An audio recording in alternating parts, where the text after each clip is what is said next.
for the webinar by Jeeva Bhavana today.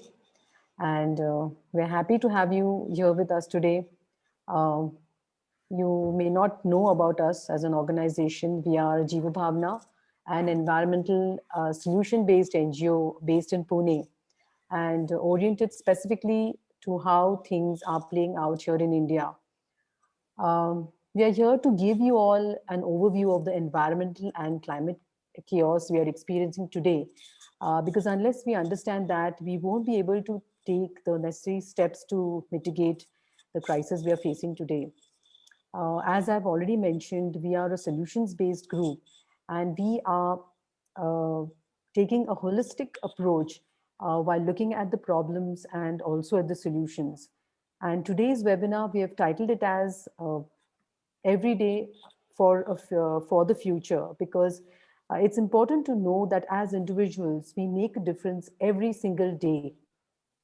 And unless we, excuse me for a minute. And unless we become aware of the present situation before ourselves, we won't be able to create a secure future for ourselves. It's to understand, to look at reality before us as it is. So while we're doing the presentation, if you have any questions, please feel free to type them in the chat box and we'll take them at the end of the presentation.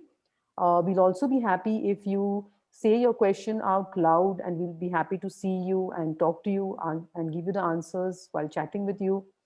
So I request you all to go on mute. And so I asked Julie to take over. We'll also be putting some important links in the chat which we'd like you to refer to later for your own research. So do keep an eye for that. Okay, Julie, over to you. Great. Hello, everybody. So I'm Julie, and I'm going to be giving the webinar today. And we'd like to start off with just this one question. What is climate change? We're going to be actually asking ourselves certain questions about certain words, definitions of certain words, certain concepts that we all use frequently. And maybe some of us don't even really know what it means, right? So it's not as though we're going to be dictionary people here, but we want to give you just a clearer idea of what we're dealing with when we're talking about these problems. So the first question is, what is climate change? Climate change is actually droughts and floods and extreme and more frequent weather phenomena. And in a nutshell, climate change is caused by global warming.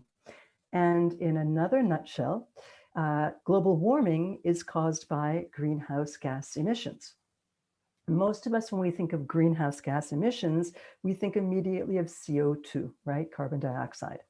But there are other greenhouse gases that are very, very important, very potent, and we don't talk about them as much. CO2 tends to be the only gas that we talk about. And it's important to know all about these types of gases. And it's important to know that it is really the greenhouse gases that cause global warming, and that in turn causes climate change.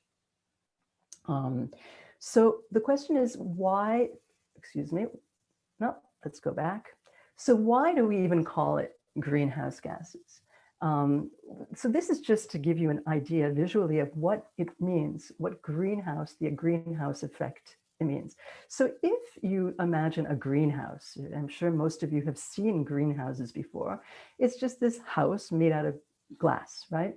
And the idea in a greenhouse is that the sun's rays penetrate the glass and heats up what's inside of it and doesn't let that heat really go out. Just some of the heat goes back out through the glass, but most of it is absorbed. Most of the heat is contained within the greenhouse. Now, if we imagine that the Earth is in the greenhouse and that the actual glass is the atmosphere, what it means is that the sun rays hit the atmosphere, right? It goes through the atmosphere, it heats up the Earth. Now we need greenhouse gases. We need to have some of it because without greenhouse gases, it would be freezing. It would just be freezing. The sun's rays would not get trapped enough in the atmosphere. And we would all, even in India, we would all be just frozen to death. So we do need to have some greenhouse gases. The problem is that we have been emitting more and more and more and more, which means that it's more and more of these greenhouse gases are getting trapped in the atmosphere. And that is what's heating up our Earth. So another question is, what do we mean when we talk about environmental breakdown?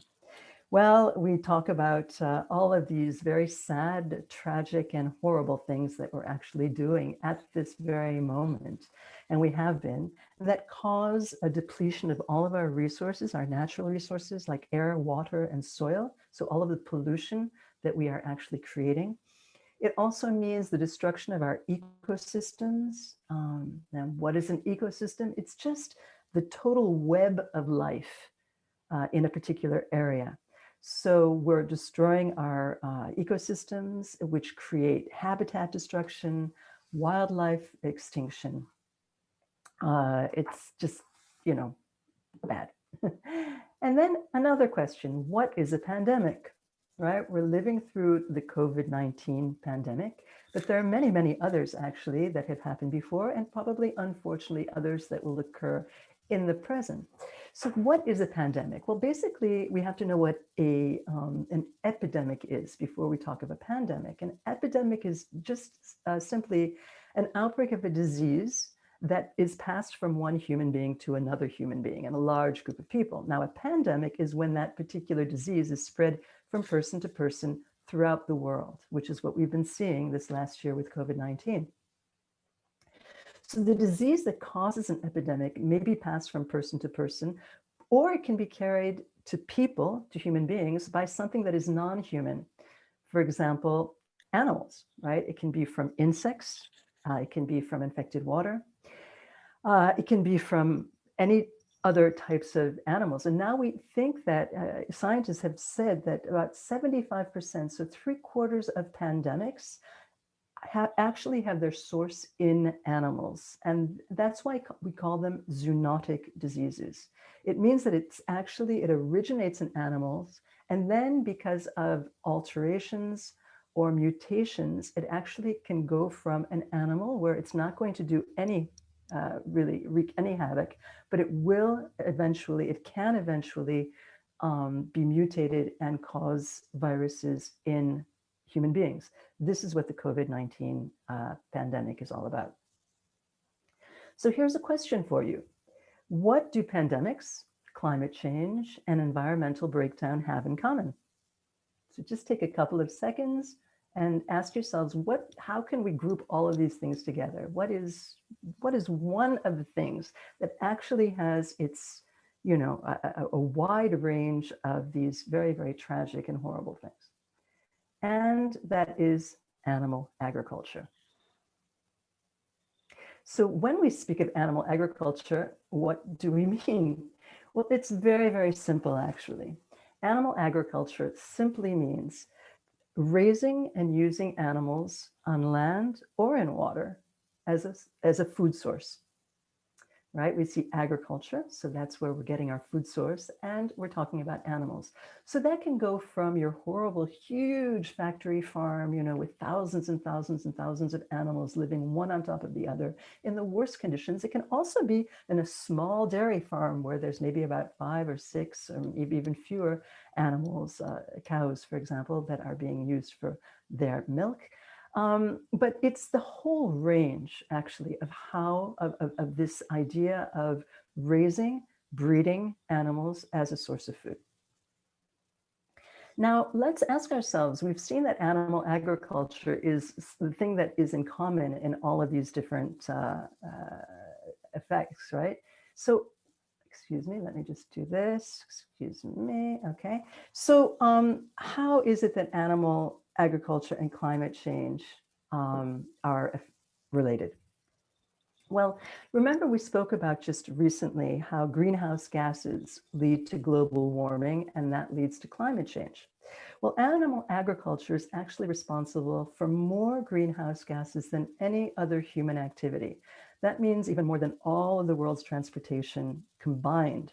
meaning all of our cars and our lorries and our trains and ships and even airplanes. Most people now believe that about 50% or a little more than 50% of greenhouse gases that humans emit every year come from animal agriculture. There are even some experts who believe that that number is actually close to 90%. But even 50% is a huge, huge number. Now, how is that possible? Well, one of those greenhouse gases is CO2, right? And we've spoken about that in before, how CO2 has basically taken the lion's share of when we think of greenhouse gases. Now, CO2 is emitted a lot in agriculture in animal agriculture. And a lot of it is because we have to grow tremendous amounts of food to feed these animals. And this food is usually very, very high energy crops. And they require a lot of chemical fertilizers. And chemical fertilizers actually need fossil fuels, right? We need a lot of fossil fuels to make these chemical fertilizers. And then we need to fuel all of these farms. And then we need all of this energy to process and to package and transport all of these animal products. So actually, there's a lot of CO2 that is emitted in animal agriculture. But there's also another gas that we don't speak about as much, and it's called methane. And methane has a much smaller volume in terms of the entire greenhouse gases that we are emitting every year. But it is more than 80% more potent. It has 80% more of a heating potential than CO2. So it means that, it's extremely, extremely heat provoking, methane. Now, methane is basically produced in different ways, but one of the ways that animal agriculture is responsible for the production of methane is by ruminant animals. And ruminant animals are basically those animals that have two stomachs. That means cows and sheep and goats. It's a gas that naturally is produced in digestive systems of ruminant animals. It means that when they eat, they produce methane. There's just no other way around it, right? And that's a lot of methane. As a matter of fact, 40% of all of the methane emissions that are produced every year come from animal agriculture, come from this, the ruminant animals. Now, in the atmosphere, of course, as we've said, methane is so much less than CO2, but because it is more than 80% more potent than CO2 as a greenhouse gas, it's just a huge amount of heating potential that is in the atmosphere. Now, what's good about that, good if we can think of it, is that if we stopped raising these animals, we could just lower the methane. It's immediate. It's absolutely immediate, right? So that is really important to know how that causes climate change.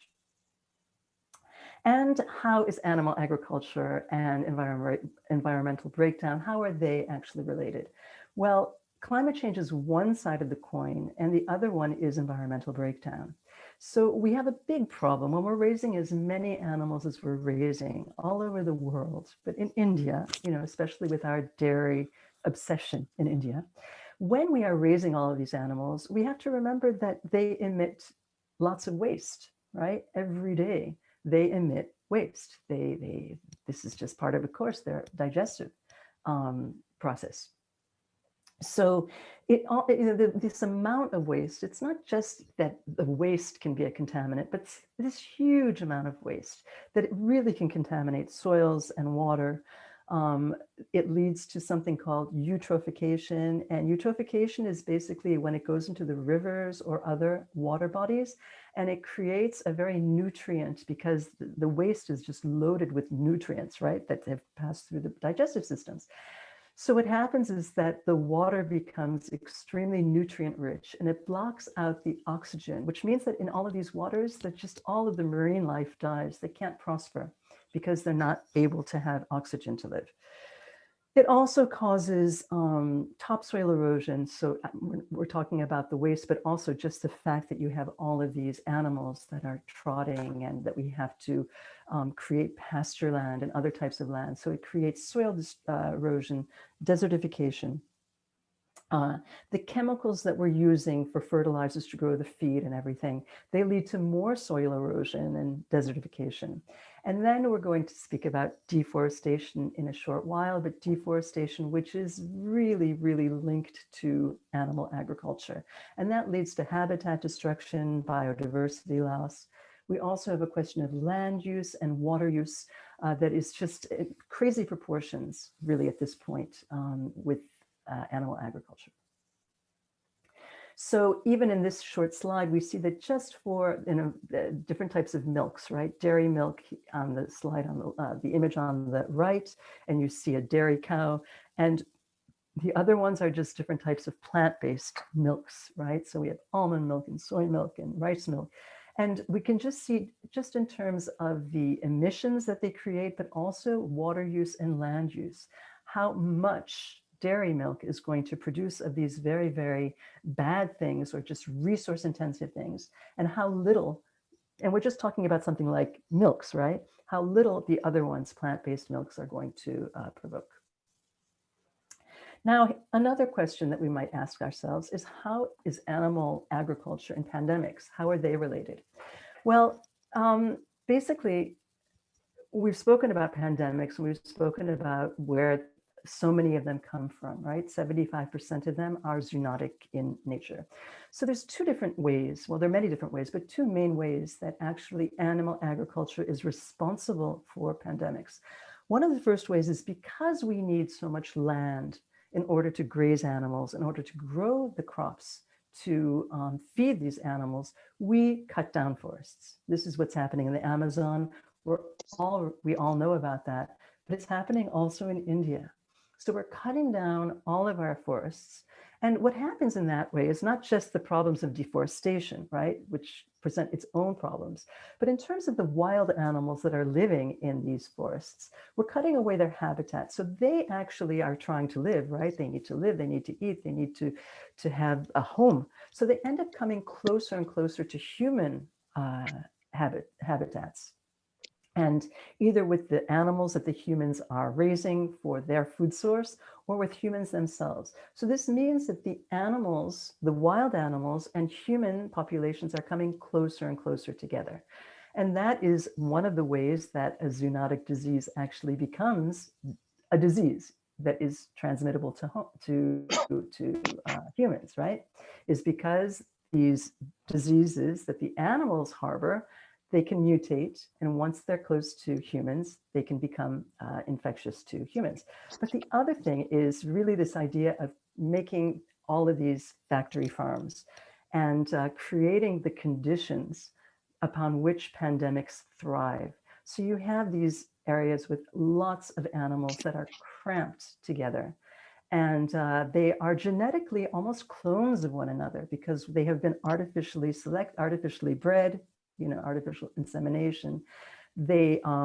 So they're very, very close genetically to one another, which means that if there is any disease that comes to one, almost all of them are going to be infected. And we've seen that with the H1N1 disease, the aviary flu, the bird flu. We saw that last year in different parts in India, for example, where they just basically killed all of these ducks and chickens in many cases, not because these animals were sick, but because one or two of them were.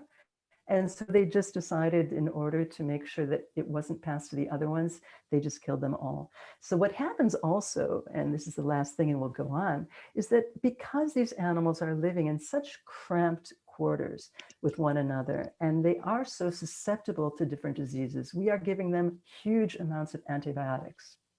So that means that when we eat animals, we're also eating the antibiotics and all of the other things, of course, but the antibiotics in this particular thing that the animals have eaten, right? We're eating basically what they have eaten. So they've eaten plants and we eat the plants, right? They eat antibiotics and we end up ingesting these antibiotics. So that means that we can become really antibiotic resistant in the end. Let's move on to this other topic that's really, really important, which is deforestation. Now, deforestation is basically clearing forests. And there's two ways that we clear forests. One is by burning the trees, or the other one is cutting them down. Now, there's a lot of reasons that we deforest, right? There's mining and there's industry and there's infrastructure and there's dams and all of these types of things. But the main culprit, more than anything else, is animal agriculture. Agriculture, but mainly animal agriculture.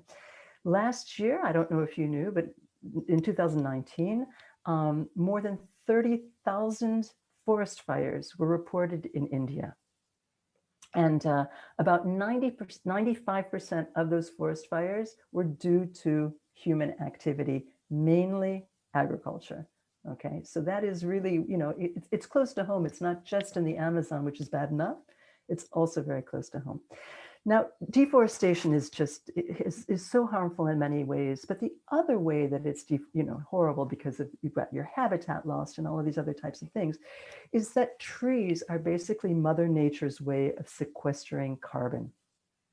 Trees actually capture the carbon that's in the atmosphere, for example. They take it in their leaves and they send it down to the branches and the trunks and the roots, where it can stay forever if we don't bother it, right? It just stays there in the soil and in the roots.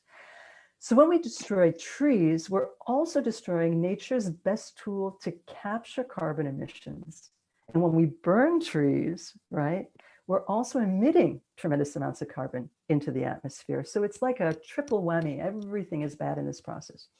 So it leads to forest loss of biodiversity, habitat destruction, and it also provokes zoonotic diseases, which we have spoken about in the last slide. Now, none of this would be really complete if we didn't spend just a short time talking about what we're doing to our oceans, because this is also very, very much related to the whole idea of using animals as a source of food. Now, I'm not sure how much you know about oceans, right? Because we're land mammals, but oceans are actually the lifeblood of planet Earth and humankind. They produce more than half of the oxygen in the atmosphere, but they also absorb the greatest amount of carbon. They also hold 97% of all of the Earth's water. So as much as we love our lakes and our rivers and all of these small water beds, and we should protect them at all, if we're not paying attention to our ocean, we're not paying attention to the most important resource in terms of water and also in terms of marine life. Now, our oceans are dying. And we cannot talk about the problems that are actually occurring to us on Earth if we don't talk about what's going on in the oceans and the threat to our oceans. Now, why are oceans dying? There's a number of reasons, but I just want to touch upon 3 specific ones. And the first one is overfishing. Now, we are fishing and consuming so high amounts of fish that the reproduction rate is falling way behind. In other words, we're taking out much more than the fish can actually reproduce in order to create a balance there. So more and more species are listed as endangered, or actually they're becoming extinct. And we're heading toward a time in the very, very near future where our oceans will be empty of fish. And not only are we overfishing, but when fish are caught in large nets, there's a lot of, the nets are very, very large and they're indiscriminate. They're very democratic in that way. They don't care what you are, what type of animal you are, sea animal you are, whether you're actually the target of this fishing or whether you just happen to be there swimming and, take care of yourself. And so they are also caught and they're not surviving. And that's called bycatch. There's about 40% of everything that is taken out of the ocean that is bycatch. And that means our dolphins and our turtles and our sharks and all of these other animals that are just caught up in the nets that will be thrown back in or will be ground up and fed to our cats or to ground up and put in as fertilizer and things like that. The second reason that our oceans are dying is because of pollution. But most of the pollution actually that is created, and we're talking about different types of pollution, plastic, but all types of solid waste, chemical pollution also, which is very important, like fertilizers, different types of garbage, that about 80% ends up, is land, okay? It starts from the land. And the thing is that a lot of people don't understand that the plastic waste, also, there's 50% of the plastic waste in the oceans are actually fishing nets. Okay, so the fishing nets that about 10% are abandoned every year in these big fishing boats. About 50% of the plastic that is found in the ocean today are actually the fishing nets that are just sitting there that continue to actually trap so many animals that even when they're abandoned and they're at the bottom of the floor, they end up still killing so much marine life. So the third is acidification, and acidification is basically that the acid levels in the water due to carbon dioxide in the atmosphere. And as I told you before, the water actually absorbs carbon. It's a great, great carbon sequester, but there's so much that the oceans are becoming acidified. And that means that there are fewer fish, there's less oxygen, fewer fish and coral and all types of marine life that dies out. And so this is just a question. Take a couple of seconds and ask yourself. So I've just spoken about these various ways that animal agriculture is such a huge driver of all of these different problems that we're facing. But you also know that there are other things. So let's just have a couple of seconds and think of what are some other reasons that we are in this climate, environmental, and pandemic-laden world. Well, let's talk about fossil fuels for a second. I'm not sure if anyone knows why they're called fossil fuels. So just very, very quickly, we are made out of carbon. Most people don't know this, but all life, the majority, not the majority, but the element in our bodies, in all life, that is the greatest element is carbon. So all life, whether it's plant or animal life, has a lot of carbon in it. And when we die, and when, for example, the plants and all different types of vegetation dies, basically it goes into the earth, and it's really the carbon that is sequestered, right? We talked about how the trees take in carbon through their leaves and convert it in and keep it into the soil. Well, what we're doing when we're burning fossil fuels, they're called fossil fuels because they come from deep inside the ground. And these are ancient plants and other types of organic matter that have become carbon. And we are taking them out of the ground and we are burning them and we're creating CO2. So this is a big problem, oil, gas, and coal. By extracting it, we are definitely using a process that is very, very, very energy intensive. And then when we burn them, we are also creating lots of CO2. So fossil fuels are a very, very big problem. Waste, right? Plastics and all different types of waste, but plastics, in particular. So plastics are also part of the fossil fuel industry. I'm not sure if you know that. I just read an article yesterday how the big fossil fuel industrial complex has realized that people are moving away from fossil fuels as a source of energy because clean, renewable energy is now becoming cheaper than fossil fuels, and that people are becoming more environmentally conscious. So they are they're putting all of their future prospects of making money in creating plastics, because we have become a plastic obsessed world. Everything is in plastic. And as you know, most of this plastic is going to be used once, single usable, but also has a life of thousands of years, thousands and thousands of years. So that plastic we're using once, it's going to take us 5 seconds or maybe 5 minutes to drink out of our water bottle, but that water bottle is going to be staying with us for thousands and thousands of years. Now, the plastics industry, the petrol industries, they know this, and they have actually been on a campaign to basically mislead people, right? When they talk about recyclables and things like that. But you have to know that less than 10% of the plastics that are created every year are actually brought to a recycling place. And of those, even less than that actually does get to be recycled, because it costs more money to recycle than it does to produce virgin plastic. It's a huge problem. And there's also different types of waste, different types of solid waste, electronic waste. We just have to be very wary about the waste that we're producing. Now, all of this has a lot to do with consumerism. And I love this little image because I think that it really talks about what consumerism is all about.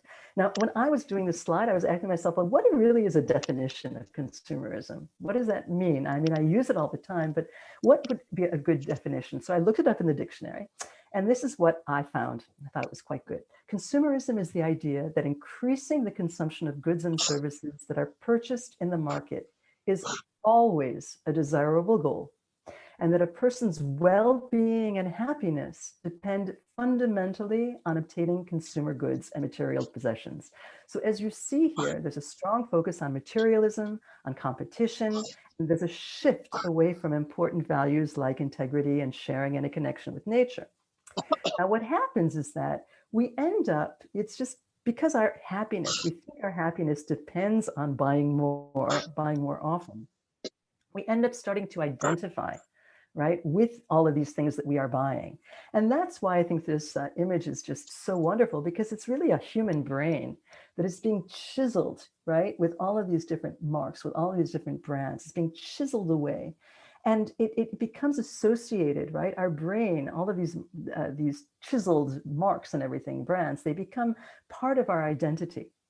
Now, we can't forget that all of this consumerism is really devastating also for our environment and for climate change, because whenever we're producing something, we're using energy, we're using raw materials, and as we know that there's also a lot of waste that goes on with it. So consumerism maybe is the underlying problem that we have to deal with. Now, who does this impact the most? Well, this is something we talk about very often, and we talk about it with a word that's with a concept which is climate justice. In other words, it's really the most vulnerable communities that are always hit the worst. Now, on a global scale, it is usually the global south that is going to be hit worse than the global north. And within the global south or the global north, within these areas, it is the most vulnerable communities.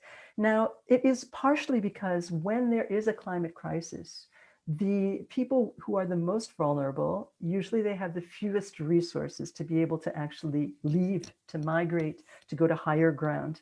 If it's on a state level, the states have less money to be able to devote to that because they are strapped as it is. So we talk about climate justice because the idea is it's those people that usually had the least to do with the climate crisis are those who are going to be, and who are, as we speak, affected the worst and the soonest. Now, what do we do about it? What are some of the solutions? How do we solve all of these problems? How do we imagine a different world where these things can become part of the past? Well, the first thing is to adopt a plant-based diet. We all eat 3 times a day. I eat more often than that because I love eating. But we all eat 3 times a day, and it's something that we can all do. We don't have to wait for anyone else to do it for us. It's something we can all decide to do as soon as our next meal. Of course, if you're a minor, you have to talk about it with your family. You can't make these decisions in many cases on your own. But if you are somebody who's really, really intent on trying to do your part, this is something that even if you're a minor, you can speak to your guardian or to your parents about this and talk about how these are things that you want to make in your own life, changes you want to make in your own life, and that you invite your family to do it with you.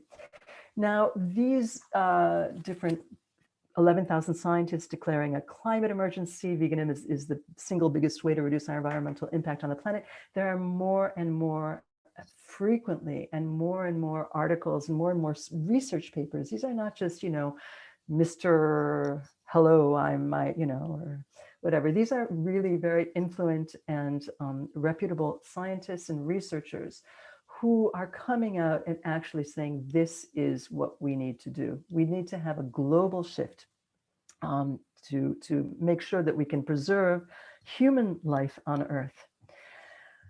There's just want to make a very, very quick, just to tell you very quickly the difference between plant-based and veganism, because people tend to use this interchangeably and it's a tiny bit different. Basically, the plant-based diet is the diet that vegans eat.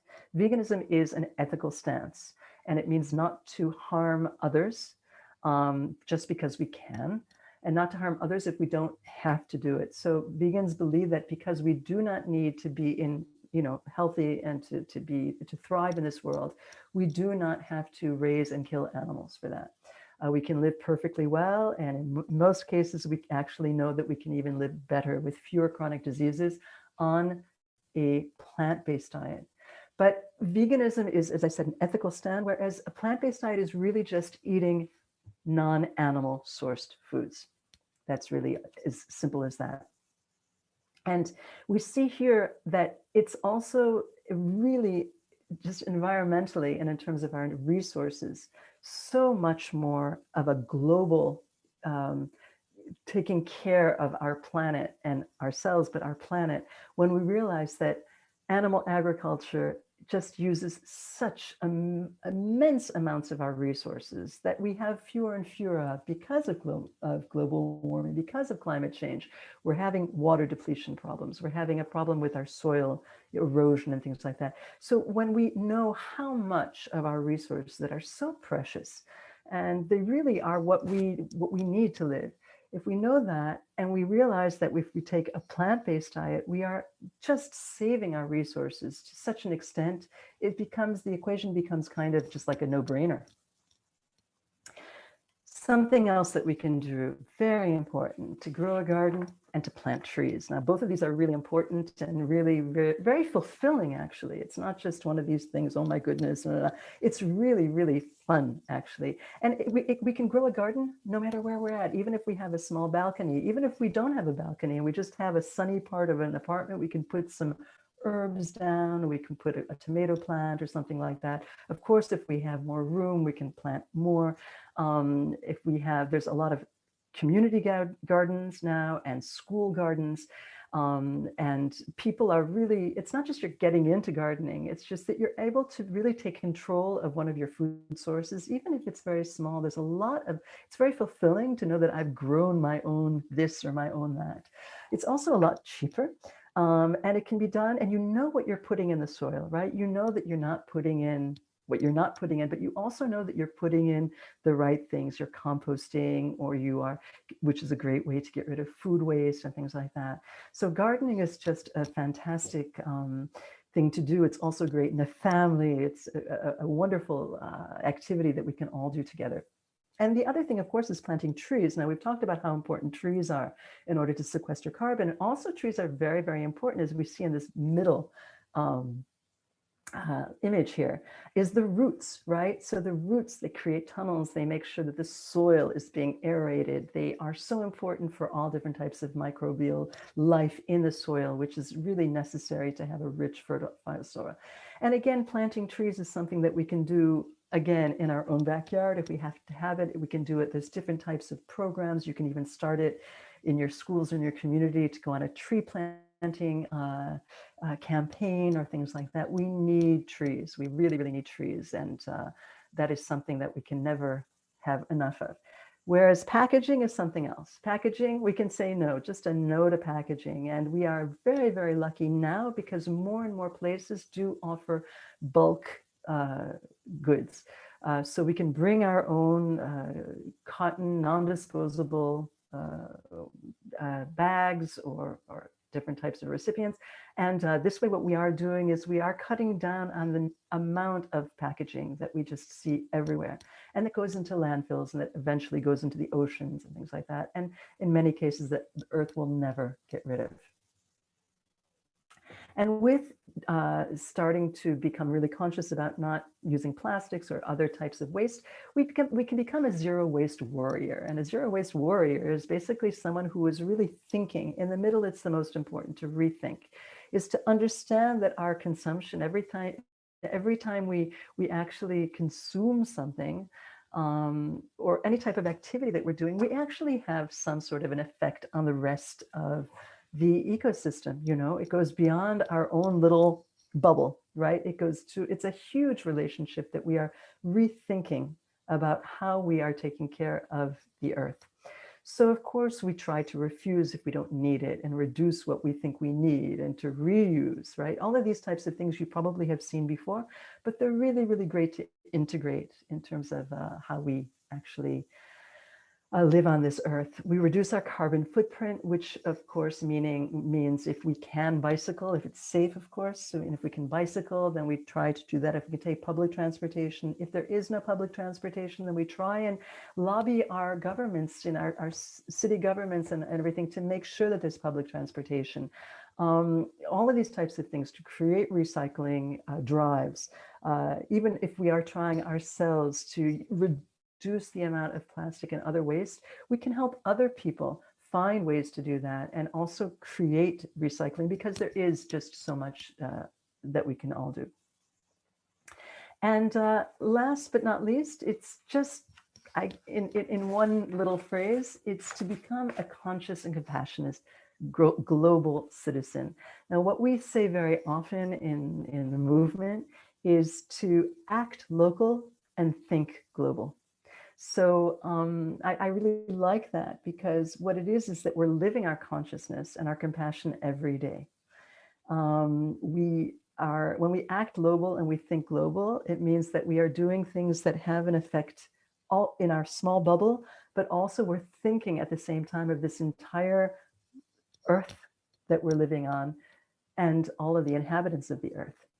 And there's something else, is that when we become a conscious and compassionate global citizen, we very often decide to become active about it. And we talk to other people about it, because we feel much better when actually we're putting a lot of these things into place. And we're realizing that we're actually cutting down on the bad things that we're doing. Bad is maybe not the word, but the harmful things that we're doing. And we're actually taking steps to do good, right?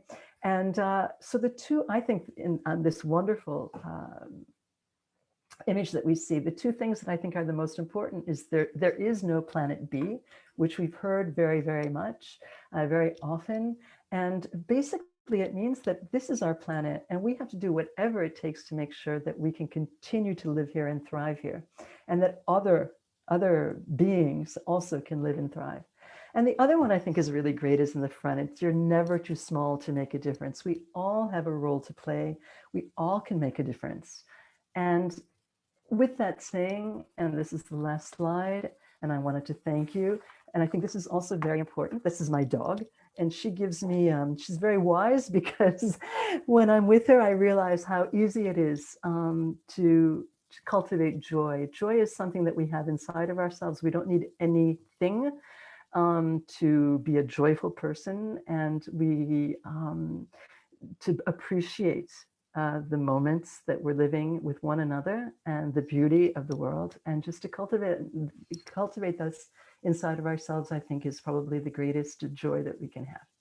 So with that, I'm going to say thank you very much, and I'm going to stop sharing, and let's open this up. Yeah, thank you for the lovely presentation about our organization, the chat. You can check out what kind of work we are doing. And if anybody has any questions about what we discussed right now, please feel free to talk to us or type in your question if you want, but we'd be happy if you can chat.